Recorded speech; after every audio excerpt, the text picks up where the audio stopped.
Good morning students, how are you students. आज जो है हम हिस्ट्री का थर्ड चैप्टर की फोर्थ वीडियो जो है करने जा रहे हैं। और इस वीडियो के अंदर जो है हम देखेंगे कि जो हिटलर का जो हिटलर जो है वो कैसे जो ना वो राइज होता है जर्मन के अंदर, और कैसे जो ना उसने पावर को जो कंट्रोल करता है, तो उसी के बारे में हम जो है आज जानेंगे। तो बच्चों हम स्टार्ट करते हैं आज की जो है वीडियो। यानी कि topic number 2, Hitler's rise to power, यानी हिटलर का पावर में राइज कैसे हुआ। तो देखिए, इकोनॉमी में जो क्राइसिस चल रहा था, पॉलिटिक्स में जो क्राइसिस था और सोसाइटी में जो एक तरह का क्राइसिस था, उसने हिटलर के राइज के लिए एक बैकग्राउंड तैयार किया। तो अब हम समझते हैं कि इकोनॉमी में क्या क्राइसिस था और पॉलिटी और सोसाइटी में क्या क्राइसिस था। तो देखिए, पॉलिटिक्स में हम सबसे पहले बात करते हैं। पॉलिटिक्स में वाइमर रिपब्लिक जो है वो एक तरह का डेमोक्रेटिक सिस्टम था, और उसमें आपने ऊपर पिछले वीडियोस में देखा कि ये जो डेमोक्रेटिक सिस्टम था ये उतना ज़्यादा पॉपुलर नहीं था लोगों के बीच, और ये उतना ज़्यादा पावरफुल नहीं था।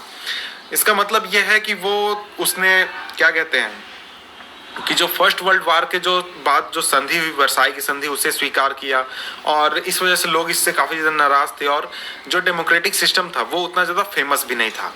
इसके बाद सोसाइटी की बात करें तो सोसाइटी में जो क्राइम्स जो थे वो काफ़ी ज़्यादा बढ़ रहे थे, और लोगों का विश्वास इस डेमोक्रेटिक सिस्टम से पूरी तरह से हिल चुका था। और लोगों का मानना था कि डेमोक्रेटिक सिस्टम के बजाय अगर कोई दूसरा सिस्टम होता, यानी कि कोई राजा होता या फिर कोई ऑटोक्रेटिक सिस्टम होता, तो वो देश को ज़्यादा अच्छा चलाता और हमारे सामने इतनी बुरी स्थिति नहीं आती।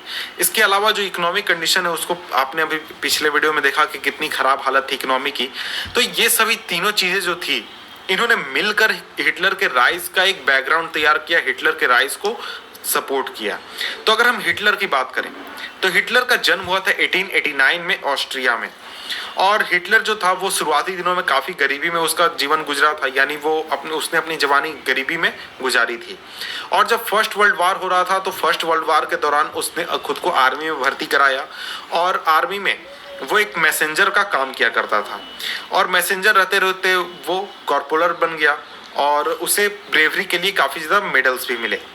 तो यहाँ पर हमें सिंपली एक बात समझ में आती है कि वो अपने जॉब के प्रति काफ़ी ज़्यादा डिवोटेड था, और वो अपने देश को काफ़ी ज़्यादा मजबूत देखना चाहता था। लेकिन जब जर्मनी की डिफीट हुई तो जर्मनी की डिफीट ने उसे काफ़ी ज़्यादा परेशान कर दिया, और वो उस हार को बिल्कुल भी पचा नहीं पाया। और इसके बाद जो वर्साई की संधि हुई, यानी फर्स्ट वर्ल्ड वार के बाद जो वर्साई की संधि हुई, उसने बिल्कुल उसी तरीके उसे आग बबूला कर दिया। उसका रीज़न ये था कि वर्साई की संधि में जर्मनी के साथ इतनी ज़्यादा ज्यादती की गई थी। सभी वार के लिए कंपनसेशन जर्मनी को देना था, उसके ज़्यादातर हिस्सों, मिनरल रिच हिस्सों को कब्जा कर लिया गया था फ्रांस और दूसरे देशों द्वारा। तो इस वजह से उसके अंदर काफ़ी ज़्यादा बदले की भावना आ गई थी, और काफ़ी ज़्यादा वो इस बात से दुखी था कि ऐसा नहीं होना चाहिए था। तो जब फर्स्ट वर्ल्ड वार खत्म हुआ तो फर्स्ट वर्ल्ड वार के खत्म होने के बाद 1919 में 1919 में उसने एक छोटी सी पार्टी ज्वाइन कर ली, पॉलिटिकल पार्टी, जिसका नाम था जर्मन वर्कर्स पार्टी। और धीरे धीरे वो इस पार्टी में काफ़ी ज़्यादा फेमस हो गया, और इस पार्टी को उसने अपने अंदर में ले लिया, यानी अपने कब्जे में ले लिया पूरे ऑर्गेनाइजेशन को। और इस पार्टी को उसने नया नाम दिया, जिसका नाम था national socialist German workers party. और इस पार्टी का आगे चलकर एक फेमस नाम हो गया, शॉर्ट नेम, जिसे हम कहते हैं नाजी पार्टी के नाम से भी जानते हैं। और जैसा कि इस चैप्टर का नाम है Nazism and rise of Hitler, और इस चैप्टर में हम पढ़ रहे हैं नाजिज्म के बारे में, यानी उस पार्टी के विचारधारा के बारे में। तो देखिए, यहाँ तक तो ठीक है कि वो उसने पार्टी ज्वाइन कर ली, पार्टी ज्वाइन करके वो पार्टी पर उसने कब्जा कर लिया, और वो काफ़ी ज़्यादा फेमस हो गया पार्टी के अंदर।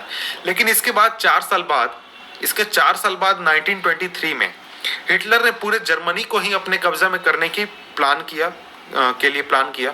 उसने सबसे पहले बावेरिया को कब्जा करने की कोशिश की, इसके बाद बर्लिन की ओर उसने मार्च किया और बर्लिन को कैप्चर करने की कोशिश की। लेकिन जो है वो इस प्लान में फेल हो गया, और इस प्लान में फेल होने के बाद उसे गिरफ्तार कर लिया गया, और उसे देशद्रोह के आरोप में जेल में डाल दिया गया, और उसे करीब 5 सालों की सजा हुई थी। लेकिन उसे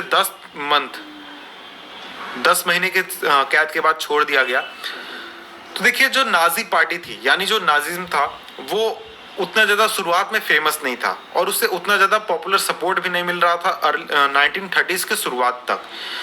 तो देखिए, उससे जो सपोर्ट मिलना शुरू हुआ वो ग्रेट डिप्रेशन के दौरान हुआ, और ग्रेट डिप्रेशन के दौरान जो नाजिज्म था वो एक तरह का मास मूवमेंट बन गया। तो वो कैसे? तो देखिए ऊपर हमने जैसे बात की कि इकोनॉमिक कंडीशन, पॉलिटिकल कंडीशन और सोसाइटी कंडीशन, इन सभी ने मिलकर हिटलर के राइज को सपोर्ट किया था। तो अब हम देखते हैं कि ये जो ग्रेट डिप्रेशन था उसने हिटलर के राइज को किस तरह से मदद किया। तो जैसा कि हमने ऊपर देखा है कि 1929 के बाद इकोनॉमिक डिप्रेशन आया पूरे वर्ल्ड में, लेकिन जर्मनी इससे काफी ज्यादा प्रभावित हुआ। 1929 के बाद तुरंत ही जो बैंक्स थे वो कोलैप्स कर गए, उन्होंने खुद को दिवालिया घोषित कर दिया। जो बिजनेसेस थे वो बिजनेसेस बंद हो गए, वर्कर्स के जॉब्स चले गए। जो मिडिल क्लास था वो काफी ज्यादा दुखी था और काफी ज्यादा उसके अंदर डर बैठा हुआ था। तो इस सिचुएशन में जो नाजी पार्टी थी, नाजी पार्टी का प्रोपेगेंडा जो था वो काफी ज्यादा फेमस हो गया और लोगों को नाजी पार्टी के प्रोपेगेंडा पर बिलीव होने लगा कि हाँ, अगर नाजी पार्टी पावर में आती है तो हमें जॉब्स मिलेगा, हमारा फ्यूचर जो है वो अच्छा होगा, हमारा जो देश है जो इतनी बेइज्जती झेल रहा है वो उसे बेइज्जती नहीं झेलनी पड़ेगी। वो इस स्थिति से जो नाजी पार्टी है या फिर हिटलर है वो हमें निकाल सकता है। तो देखिए प्रोपेगेंडा क्या होता है, इसका बेसिक मैं मतलब आपको समझा देता हूँ। प्रोपेगेंडा का मतलब होता है कि जब आप किसी पब्लिक ओपिनियन को अपने तरफ करने के लिए एक स्पेसिफिक तरह का आप प्रचार करते हैं तो उसे हम प्रोपेगेंडा कहते हैं। तो फॉर एग्जांपल अगर आप देख सकते हैं कि कितना वो फेमस हो गया कुछ सालों में, 1928 में जो पार्लियामेंट इलेक्शन में जो इलेक्शन हुआ था पार्लियामेंट के लिए, जर्मन पार्लियामेंट के लिए, जिसे कि रिक्सटैग कहा जाता है, उसका इलेक्शन में नाजी पार्टी को 2.6% वोट मिले थे, यानी कि मात्र 2.6%। लेकिन सिर्फ 4 सालों बाद जो 1932 में जो पार्लियामेंट्री इलेक्शन हुआ उसमें इस पार्टी को 37% वोट मिले, यानी 37% वोट के साथ ये पार्टी जो है ये लार्जेस्ट पार्टी बन गई जर्मनी की और एक तरह से हम कह सकते हैं कि पूरे पावर में यही आ गई। तो यहाँ पे आपको एक ही इमेज दिखाया गया है जहां पर जो लोग हैं वो काफी ज्यादा खुशी के साथ हिटलर के साथ एक तरह का क्या कहते हैं शपथ ले रहे हैं, जिनके हाथों के स्ट्रक्चर से हम देख सकते हैं।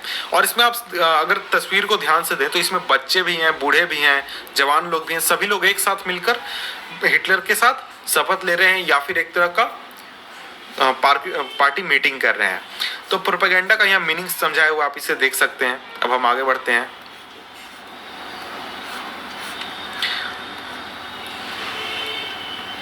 तो यहाँ भी आप देख सकते हैं कि कितनी बड़ी रैली आयोजित की गई है और ऐसी रैलियां जो है वो हिटलर बहुत ही ज्यादा संख्या में आयोजित करता था ताकि लोगों के मूवमेंट को बढ़ाया जा सके और लोगों को अपनी तरफ आकर्षित किया जा सके और सभी को बताया जा सके कि हाँ, हमारे बीच जो है वो लोगों का बहुत ज्यादा सपोर्ट है।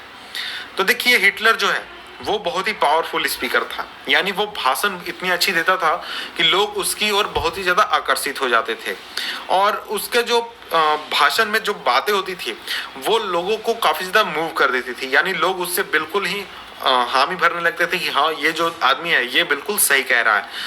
हिटलर जो वो प्रॉमिस करता था लोगों को कि वो एक स्ट्रॉन्ग नेशन क्रिएट करेगा, जो कि वर्साई की संधि में जितनी भी इनजस्टिस हुई है जर्मनी के साथ, यानी कि जर्मनी के साथ जो बुरा बर्ताव किया गया है उसे वो रिस्टोर करेगा और जर्मनी के लोग जो हैं उनकी जो डिग्निटी डाउन हुई है फर्स्ट वर्ल्ड वॉर के खत्म होने के बाद, यानी जो उन्हें बेइज्जती झेलनी पड़ती है, आत्मग्लानि अंदर से फील होता है कि नहीं, हम बहुत कमजोर हैं, हम बहुत उतने ताकतवर नहीं है, इस चीज को मैं फिर से रिस्टोर करूंगा, जर्मनी के लोगों को काफी ज्यादा सर उठाकर जीने का मौका मिलेगा। इस तरह की चीजें वो काफी ज्यादा प्रॉमिस करता था।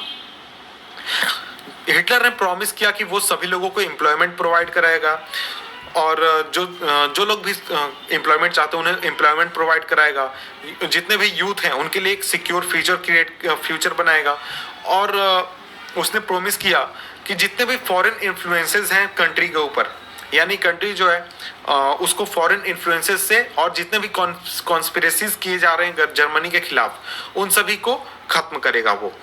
तो इस तरह की बातें वो रैलीज में किया करता था और वो लोगों से कहा करता था।